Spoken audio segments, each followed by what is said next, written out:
Louvado seja o nome do Senhor por podermos estar nessa noite, uma noite especial. Aliás, todas as noites com Jesus são especiais, amém, queridos? Mas essa, ela se torna mais especial porque o Senhor nos convida a participar da sua mesa, né? Então, eu vou só lembrar um texto, eu não vou lê-lo, porque aí você vai ter todo o culto para pensar nisso, né? Porque Paulo, ensinando a igreja de Coríntios, enquanto ele estava ministrando a ceia, ele disse para que o homem examinasse a si mesmo, né?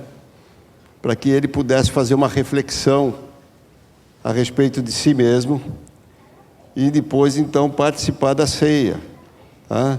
Então quero convidar você aí fazendo uma reflexão, né? De repente você precisa acertar alguma coisa com o Senhor ou com alguém, amém, queridos? E para que você até o momento da ceia, você sinta-se perdoado pelo Senhor, acolhido pelo Senhor, amém, queridos? Eu quero compartilhar com você algo que Deus tem colocado no meu coração já há algum tempo, né? Você vai perceber que eu não mudo muito as minhas maneiras de pregar, ou sou extremamente eufórico naquilo que falo. Eu tenho algo que Deus esclareceu de maneira muito clara no meu coração, e é o que eu acabo compartilhando. Na maioria das vezes ele está lá inserido no meio, tá? Porque o que Deus esclareceu para mim, Ele estabeleceu como uma verdade para a minha vida.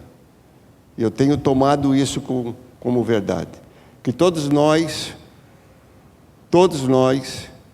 talvez você ainda não tenha isso esclarecido para você, mas todos nós fomos criados por Deus com um propósito. Amém, queridos? Todos nós, quando Deus sonhou com cada um de nós, Deus sonhou para cumprimento de um propósito. Só que o propósito é o tema da minha mensagem de hoje. O propósito vai além do confortável. O grande problema no mundo moderno é que o mundo moderno tenta incutir em nós, imprimir em nós um conceito de vida confortável. E você vai perceber que quando, no tempo de Jesus, a qual ele tinha um propósito, João 3,16 vai falar do propósito, que Deus amou o mundo de tal maneira, que deu seu Filho unigênito para que todo aquele que nele crê não pereça, mas tenha vida eterna. Jesus, mesmo para cumprimento do propósito, ele não teve dias confortáveis. Ele disse que as aves do céu tinham lugar para dormir, as raposas tinham lugar para dormir, mas o Filho do Homem não tinha onde reclinar a cabeça. Não era confortável. Os nossos propósitos, aquilo que Deus tem para as nossas vidas, muitas vezes elas vão se tornar desconfortáveis para a nossa caminhada. Jesus disse: eu não tenho lugar onde reclinar a minha cabeça. Jesus não foi compreendido muitas vezes quando ele disse: ninguém tira a minha vida, eu a dou. Isso era loucura. Não havia compreensão humana para entender alguém que estava disposto a entregar a sua vida para cumprimento de um propósito. Por isso ele diz: ninguém vai tirar ela. Tanto é que diante de Pôncio Pilatos ele disse: você só tem autoridade porque ela do céu foi dada. Não é você que está tirando a minha vida. Eu estou cumprindo um propósito. E dentro desse propósito, eu estou entregando ela. Diante desse propósito, até aqueles que caminharam com Jesus tentaram impedi-lo. Jesus disse que quando estava preste a ser entregue, Pedro vai chamar ele do lado. E Pedro era meio assim, unha em cutícula com ele, bem juntinho. E Pedro foi querer repreendê-lo. E o que Jesus disse para ele? Sai da minha frente, Satanás. Era alguém que estava andando com ele. E por não estar entendendo o propósito dele, estava tentando desviar ele do propósito.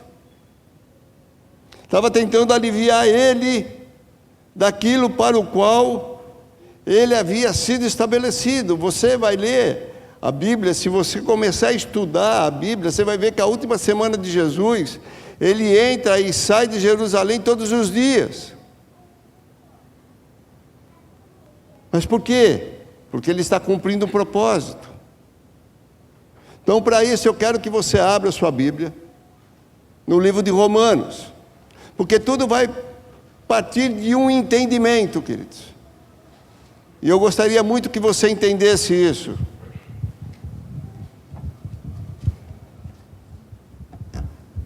Romanos capítulo 12.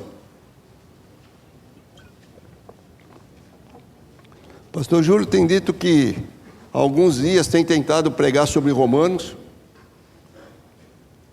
Mas Deus tem mudado, eu não sei se é esse texto, mas eu sei que se é em Romanos, Mas eu quero falar sobre essa compreensão. Romanos capítulo 12, versículo 1 diz assim, eu vou ler só o versículo 1 e versículo 2. Portanto, irmãos, pela misericórdia de Deus, peço que ofereçam o seu corpo como sacrifício vivo, santo e agradável a Deus. Este é o culto racional. Olha o que ele está dizendo. Ofereçam seu corpo como sacrifício vivo, santo e agradável. Isso é um culto. Amém? O que é um culto? Oferecer-se ao Senhor como sacrifício vivo, santo e agradável. Isso é culto. E não vivam conforme os padrões desse mundo, mas deixe que Deus os transforme pela renovação da mente, para que possam experimentar qual é a boa, agradável e perfeita vontade de Deus. Olha o que ele está dizendo. Deixem-se ser transformado.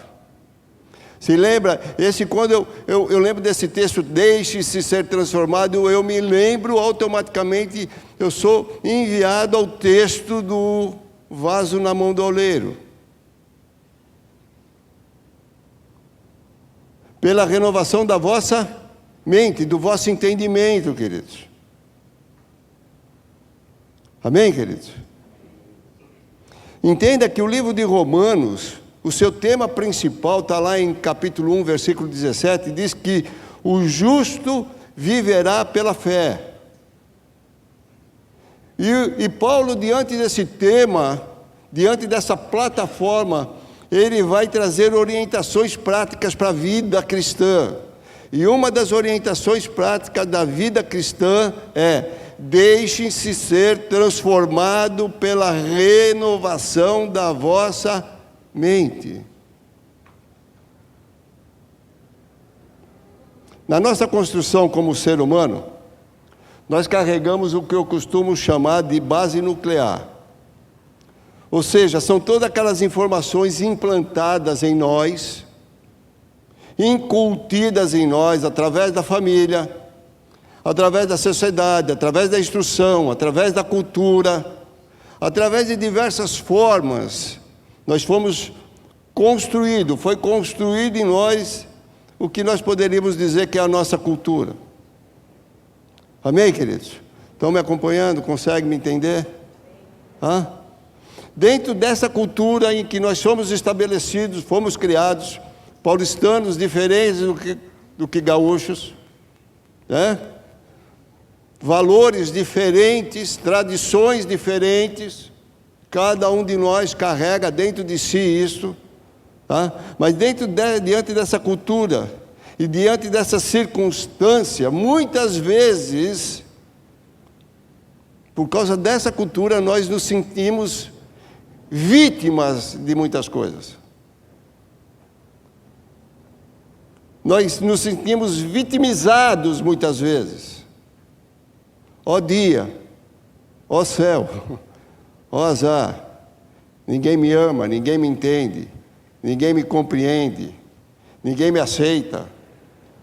Nós nos sentimos vítima, o nosso nível de alta avaliação em determinados momentos é extremamente baixo. Já disse para vocês que há 2 temperamentos que me dominam. Um é o colérico e o outro é o melancólico. O pior deles não é o colérico. O pior dele é o melancólico. Porque o melancólico quer sempre me dizer que eu sou vítima, que eu não mereço, que eu não tenho condição, que eu não posso. E se eu não conhecer o propósito de Deus para a minha vida, eu vou acreditar nisso. Se eu não conhecer a minha identidade, eu vou acreditar nisso, queridos. Se eu não souber o porquê Deus me estabeleceu, o porquê Deus me criou, eu vou acreditar nisto. Então, dentro dessa construção, muitas vezes, nós estamos como vítimas. E nós temos que sair desse vitimismo para uma vida onde nós assumimos a nossa identidade de filhos e vamos protagonizar o nosso propósito. Mas isso passa por uma transformação. Porque é mais fácil, chama mais atenção ser vítima do que assumir uma posição, assumir a sua identidade. Quem você é? Sou filho de Deus.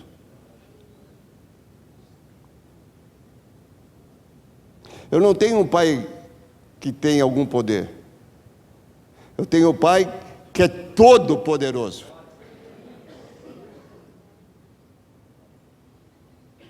E aí a gente acha equivocadamente, nessa questão de vitimismo, que o Senhor vai ter que organizar a nossa vida facilitando os processos. Porque já que nós nos achamos vítima, o Senhor tem que facilitar os processos da minha caminhada,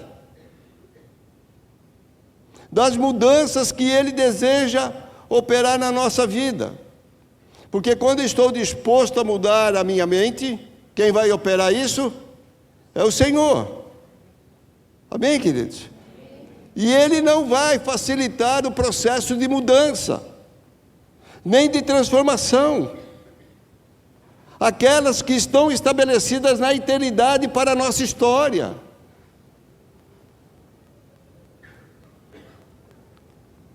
Consegue me entender? Porque isso muda a nossa vida. Isso faz a gente tomar uma postura diferente, faz assumir lugares, posições em Deus diferentes, queridos. Quando a gente vai olhar o nascimento de Jesus, que hoje nós estamos aqui para celebrar a sua morte, o seu sacrifício, a sua ressurreição, o acesso que nos foi dado através do grande amor dele pela nossa vida. Mas quando Jesus nasceu, o livro de Marcos e o livro de Lucas vai narrar essa história. Eu vou pegar o livro de Lucas, capítulo 2, versículo 1. Diz que naqueles dias foi publicado um decreto de César Augusto, convocando toda a população do império para o recensear-se. O primeiro recenseamento foi feito quando Quirino era governador da Síria. Todos iam alistar-se, cada um à sua própria cidade. José também saiu da Galiléia, da cidade de Nazaré, e foi para a Judéia, até a cidade de Davi, chamada Belém, por ser ele da casa e família de Davi, a fim de se alistar com Maria, sua esposa, que estava grávida. E aconteceu que, estando eles ali, chegou o tempo de ela ter a criança. Então Maria deu à luz a seu filho, primogênito, enfaixou o menino e deitou numa manjedoura. O que era manjedoura, queridos? Manjedoura era um tabuleiro em que depositava comida, é o que a gente conhece hoje como coxo. Lá ele diz que não tinha lugar para reclinar a cabeça, mas também não começou bem a história. No coxo, quem é que come? Os animais. Porque não havia lugar na hospedaria. Agora imagina comigo, pensa só comigo, só por um instante. Deus é um Deus que controla todas as coisas, amém, querido? Você crê nisso? Crê? Amém? Eu também creio nisso, a despeito de qualquer coisa. Até quando me vem uma dúvida, eu duvido da dúvida que me vem. Porque eu digo para ela, não é de Deus. Deus está no controle de todas as coisas. Agora imagina, Maria está grávida. Imagina a euforia que deve estar o coração daquela mãe, porque toda mãe grávida fica eufórica. Amém, queridos? Pensando na chegada do bebê. Nos dias de hoje, a mãe pensa no quarto, pensa nas lembranças, pensa na decoração, pensa na roupa que vai sair da maternidade, né? Pensa nas lembrancinhas, armário, berço, banheiro, é tanta coisa, você imagina, eu não sei qual era o sentimento, mas não era muito diferente, porque mãe é mãe desde que é mãe. Poderia não ter tudo isso, mas com certeza ela estava envolvida com o nascimento da criança. José era carpinteiro. Carpinteiro é diferente de marceneiro. Às vezes a gente faz uma confusão de carpinteiro com marceneiro. Tá? O carpinteiro ele é aquele que ele é fundamental no projeto de construção para a estruturação daquilo que vai ser construído. Então agora a Maria está lá pensando num puxadinho para estruturar o quarto da criança. E está lá José, muito possivelmente envolvido nisso. Aproveitando que ele conhece um pouco a respeito de madeira, ele não é um marceneiro, que o marceneiro é um artesão, né? Mas ele deve ter feito lá algumas coisinhas básicas para poder ajudar no dia a dia. Eles estão envolvidos com isso. Aí surge a história do recenseamento. Mas Deus não podia ter mudado, colocado isso em outra data, queridos? Deus não podia ter colocado esse recenseamento no começo da gravidez? Deus não poderia ter colocado esse recenseamento depois do menino ter nascido? Mas a pergunta que eu faço para você: Jesus estava disposto a facilitar o processo na vida de José e Maria?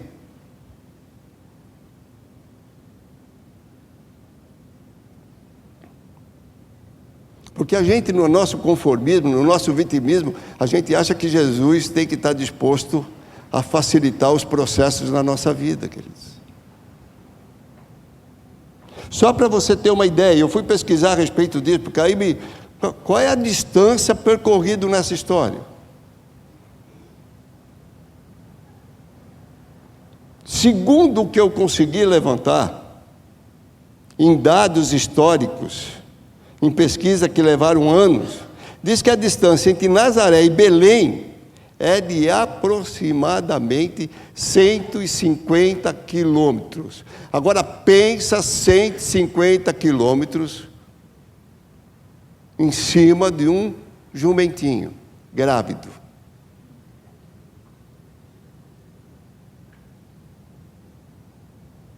Você já pensou nisso? Lógico que não foi percorrido num dia. De carro a gente percorre 150 quilômetros num dia. Mas ela não. Ela vai percorrer essa distância grávida, já no final da sua gravidez, que hoje, no final da gravidez, os médicos não deixam nem fazer viagem. Ela vai empreender uma viagem sob um jumento, debaixo de um sol escaldante, com uma dificuldade de poeira, de uma série de coisas, deixando para trás tudo aquilo que havia construído no quartinho do bebê.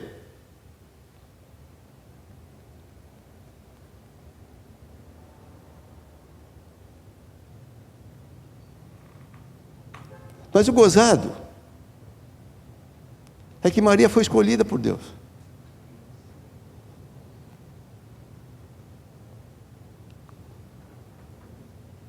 Ela foi escolhida pelo Senhor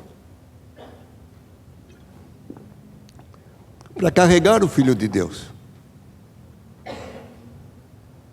Havia um propósito estabelecido na vida dela, que para o cumprimento demandaria tempos desconfortáveis. Sabe por que a gente se torna vítima? Porque a gente não conhece o nosso propósito.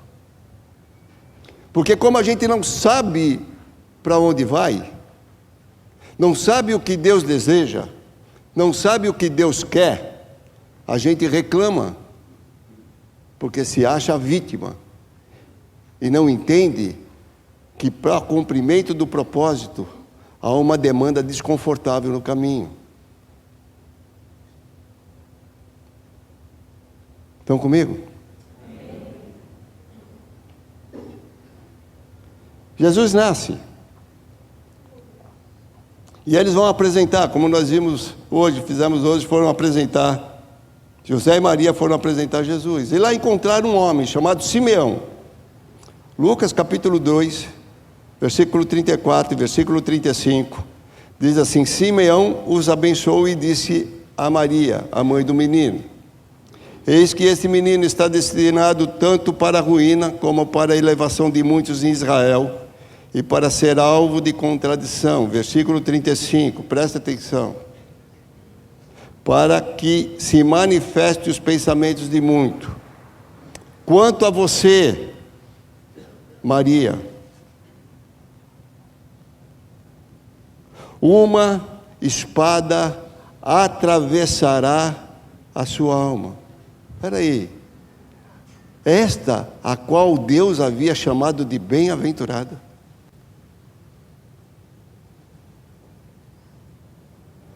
Bem-aventurada és tu entre as mulheres. E agora há uma palavra para cumprimento do propósito de que uma espada atravessaria a alma dela.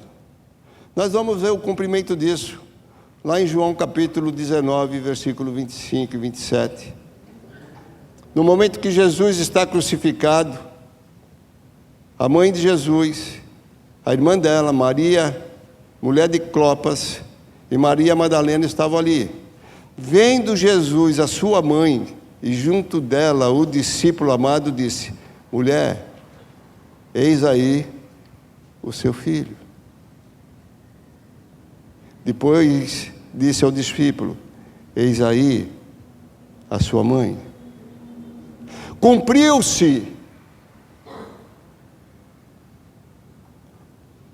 o propósito de Deus. Em momentos desconfortáveis.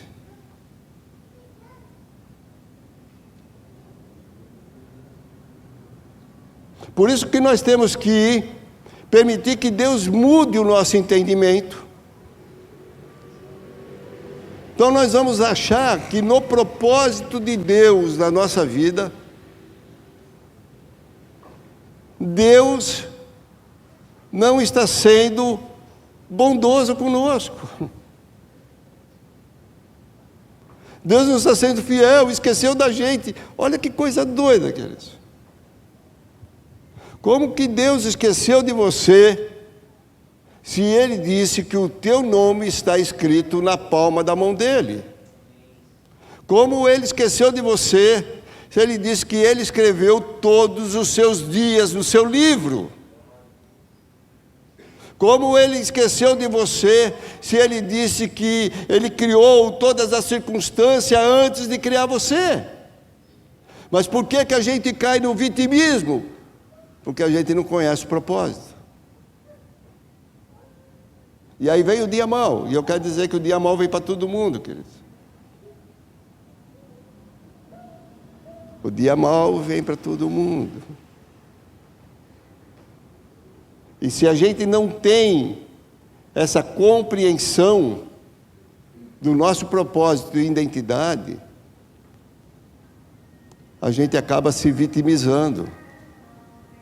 Aí vai ficar que nem aqueles desenhinhos que só eu assistia quando era pequeno, só o da minha geração, né, que assistia, que levantava e dizia: ó dia, ó céu, ó azar, ninguém me ama, ninguém dá certo, essa coisa toda. Não, queridos, hoje está mal, mas Deus está comigo. Hoje está ruim, mas eu não estou sozinho.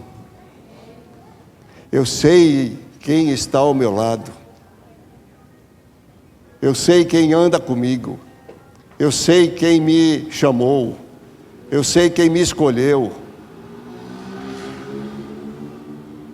E Ele não me desamparou. Então é você entender, é compreender, permitir, mudar a sua mente, pela renovação da mente, permitir que o Senhor vai fazendo isso. E quando o Senhor vai fazendo isso, queridos, é selva.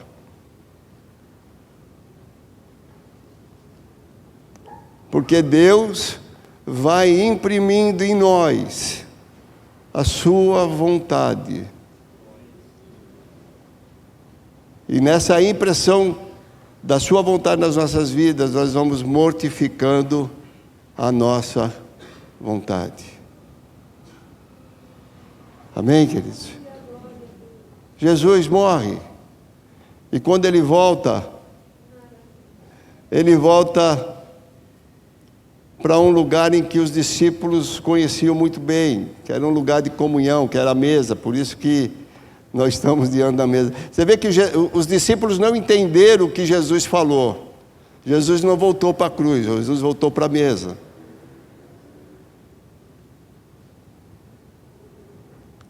Porque a mesa é o lugar da comunhão com o Senhor. Por que a gente se reúne ao redor da mesa? Porque a mesa é o lugar de comunhão, queridos. É o lugar onde os nossos olhos são abertos, o nosso entendimento, ele traz uma compreensão. Ele chega lá, está escrito lá em Lucas capítulo 24, versículo 41, e ele diz assim: olha que Jesus é maravilhoso, porque tinha tanta coisa. Ele diz assim: vocês têm alguma coisa para comer?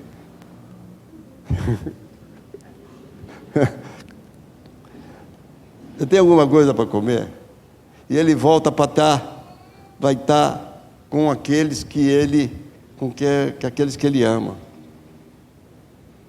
Então perceba, queridos, que tanto na vida de Maria, como na vida de Jesus, para o cumprimento do seu propósito, houveram circunstâncias desfavoráveis.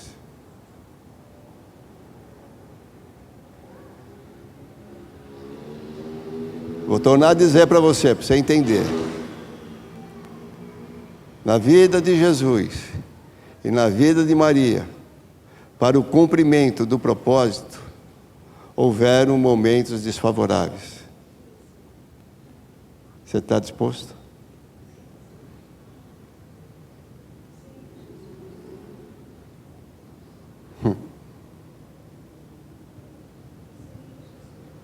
Então não deixe que o teu pensamento de comodidade te afaste do teu propósito. Não deixe. O que é que você tem que abrir mão? Que é confortável para você? O que é que você tem que abrir mão? É confortável para você, mas você tem que abrir mão. Cada um de vocês sabe o que tem que fazer. E você abre mão por quê? Porque você sabe que Deus está cumprindo o propósito dele na tua vida.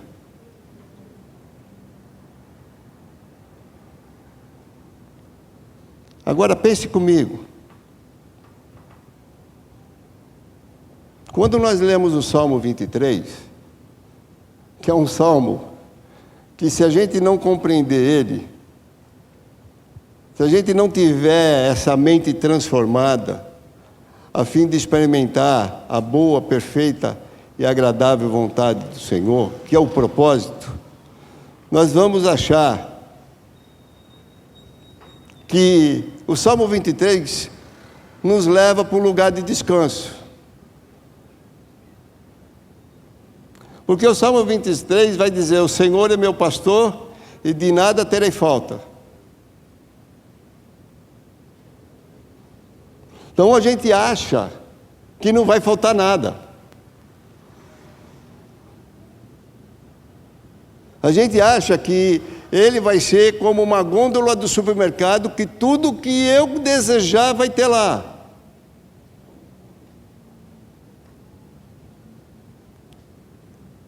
Ele acha que vai ser aquele que enfrentou ou agiu de uma maneira inapropriada e agora chega diante dele e ele, de alguma maneira,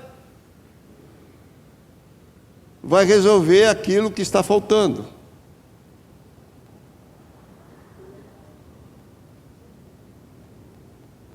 E na realidade não é isso, queridos. E você sabe que não é isso. Porque na realidade, o Salmo 23, ele vai começar num pasto. Vai começar em águas tranquilas. Eu, quando cheguei na igreja, tinha lá hoje o presbítero Wilton, e eu cheguei na igreja entusiasmado, empolgado, apaixonado por Jesus, queridos, assim, uma coisa inexplicável.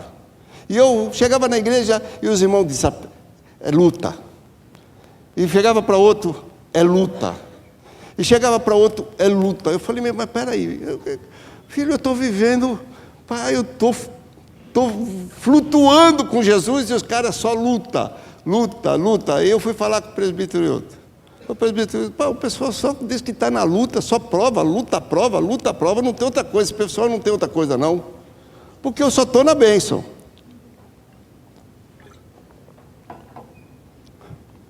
Aí o presbítero disse assim: não, é que Deus não quer te assustar.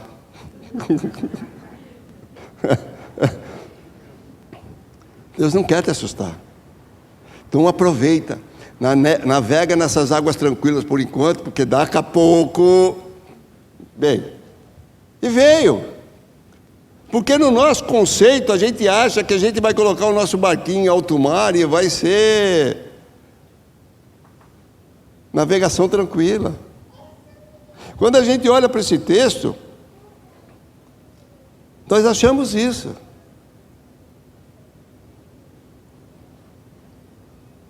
Mas na realidade esse texto ele vai mostrar o lugar de maior transformação na nossa vida.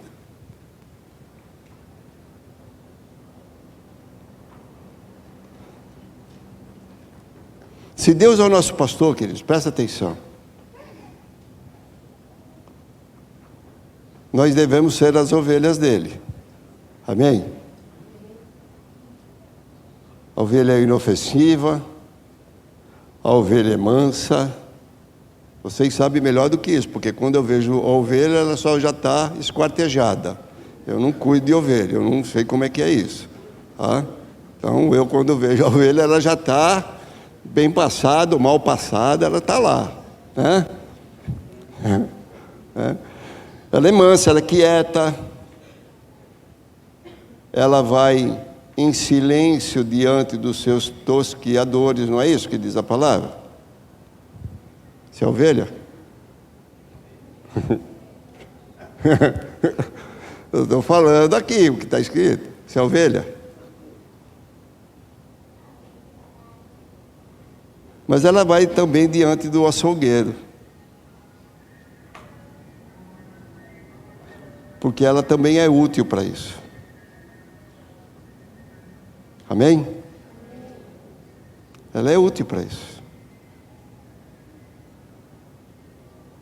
Ouvindo a voz de quem? Ela vai diante do açougueiro ouvindo a voz de quem?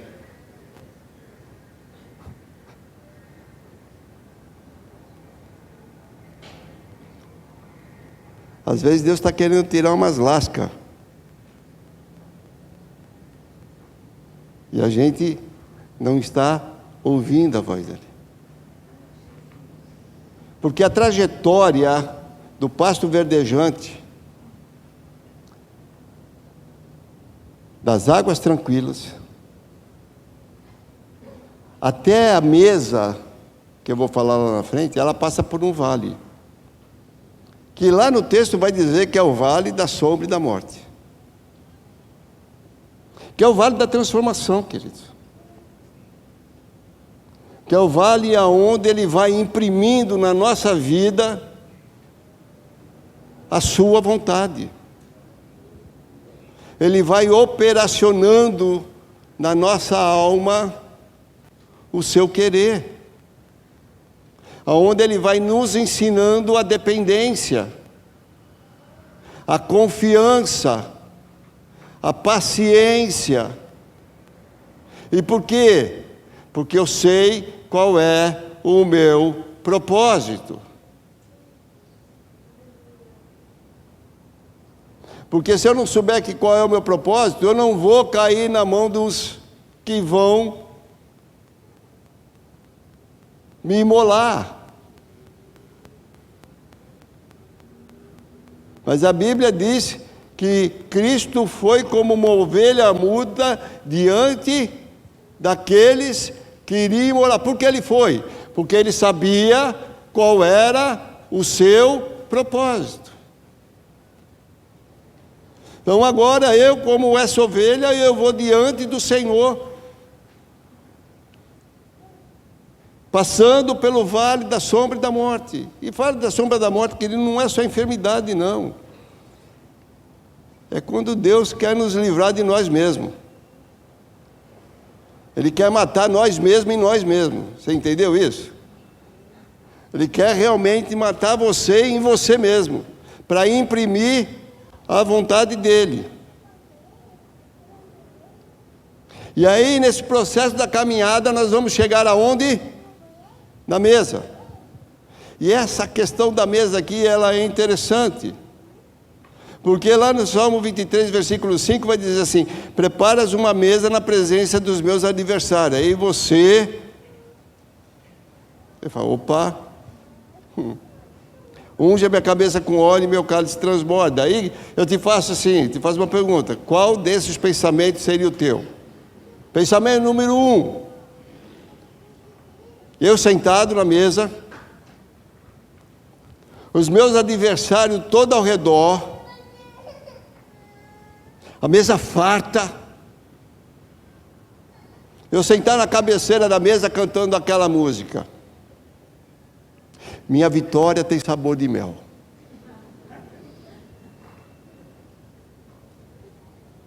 Você vê como essas coisas vão imprimindo isso na nossa mente?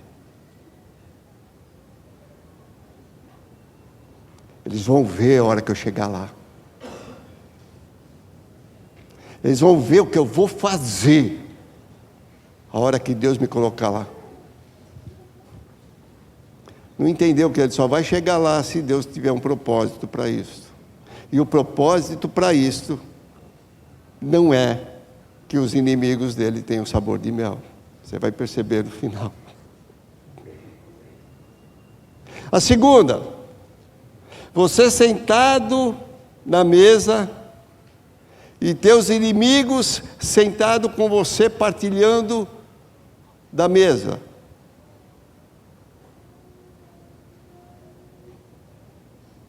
Como é que você entende esse texto? Porque lá no Salmo 23 vai dizer, versículo 5, ele vai preparar uma mesa na presença dos meus adversários. Mas quem você é? Nesse texto. Você é a ovelha.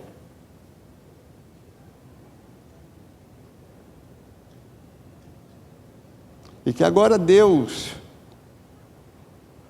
para cumprimento do propósito dele na sua vida, na realidade, te leva da mesa para os teus inimigos desfrutar de você.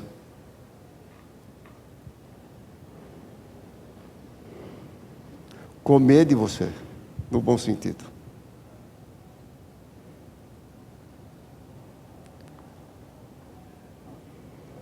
Porque se você é ovelha, e Deus tem uma mesa preparada para os seus adversários, quem está sobre a mesa?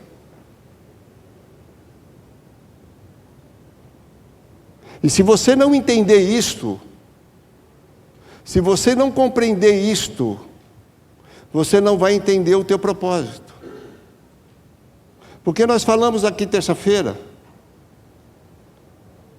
que o nosso propósito é amar a Deus. E a Bíblia diz que nós temos que amar a Deus acima de todas as coisas, com todas as nossas forças e com todo o nosso entendimento. Nós falamos também que o nosso propósito é amar o próximo.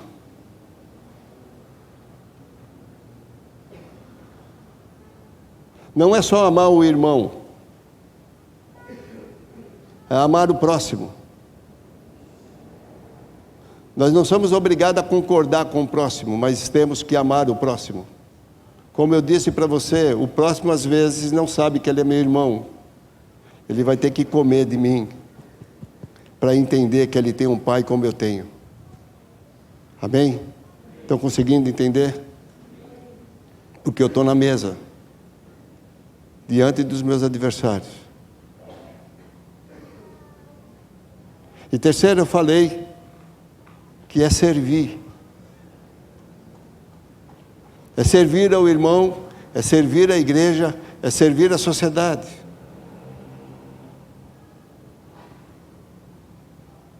E eu não sirvo ao irmão, nem à igreja, à sociedade, sentando na cabeceira da mesa e achando que eles são meus adversários. Não, eu me coloco na mesa. Porque, como disse Jesus, quem não comer da minha carne e não beber do meu sangue, não tem parte comigo. É o que nós vamos fazer. Então, se você não estiver disposto a morrer para cumprir o teu propósito, você não sabe por que você está vivendo. Mas isso é difícil. Eu vou usar 2 textos que o pastor Felipe usou essa semana. 2. A graça do Senhor nos sustenta para o cumprimento do propósito. O que nos sustenta para o cumprimento do propósito? O que nos sustenta para entendermos? O que nos sustenta para mudarmos o nosso entendimento? A graça do Senhor. Então deixe a graça cuidar da sua vida, queridos. E aí, quando você renova a mente, você vai entender a transformação do Salmo 23, em que você sai dessa vida, desculpa a expressão, queridos, desculpa, já vou dizer perdão, não se sinta ofendido, não quero ofender ninguém, mas é uma verdade, essa vida patética, de um conformismo patético,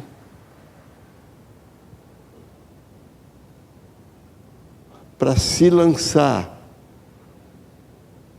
na mudança e no propósito que Deus quer realizar na sua vida.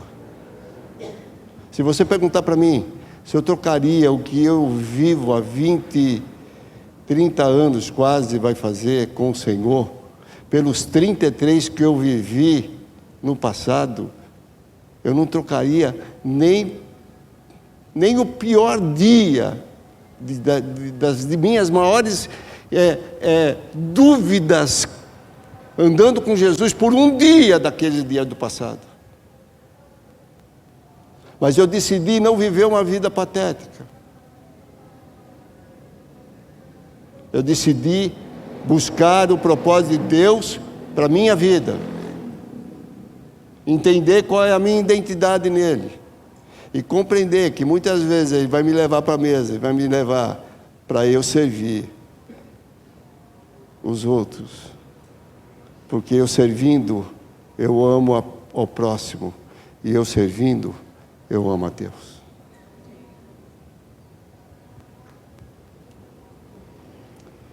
Mudança de entendimento, compreensão. Não permita que o confortável roube o propósito de Deus para a tua vida.